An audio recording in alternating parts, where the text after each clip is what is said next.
अस्सलामुअलैकुम सामीन 25 रमज़ानुल मुबारक है, 17 अप्रैल है। ख़बर का उन्वान है बीजेपी लीडर को टिकट नहीं मिला तो उसने जहर खा लिया और उसकी मौत हो गई। मामला मगरबी उत्तर प्रदेश के ज़िला शामली के कस्बा कांदले का है।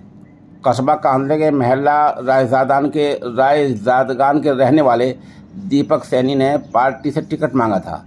पहले उसने टिकट मांगा था चेयरमैन के ओहदे के लिए, लेकिन उसको बताया गया कि तुम्हारी उम्र कम है, उम्र कम होने की वजह से चेयरमैन का तुम्हें उम्मीदवार नहीं बनाया जा सकता। फिर दीपक सैनी ने वार्ड 1 से सभासद के लिए कौंसलर के लिए टिकट मांगा, लेकिन वार्ड 1 की जो फहरिस्त जारी हुई उसमें भी उसका नाम नहीं था।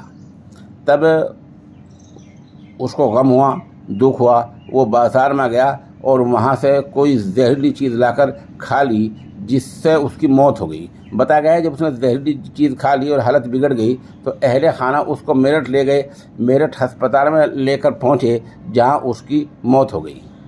उसके बड़े भाई संदीप का कहना है कि चेयरमैन ओहदे का चुनाव लड़ने के लिए वह पूरी मेहनत कर रहा था, लेकिन उम्र की वजह से ऐसा न हो पाने पर वह डिप्रेशन में चला गया था। ख़ानदान ने भाजपा उम्मीदवार नरेश सैनी पर दीपक का टिकट कटवाने का इल्ज़ाम लगाया है। मतलब यह है कि दोनों ये दौड़ में थे, नरेश सैनी दौड़ में थे, दीपक सैनी दौड़ में थे, लेकिन पार्टी ने कांदले से अपना उम्मीदवार नरेश सैनी को बनाया और दीपक सैनी को टिकट नहीं दिया।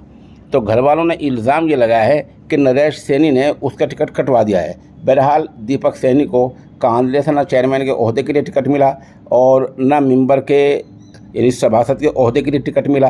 तो ऐसी हालत में उसने दुखी होकर और गम में जाकर जहर खा लिया है।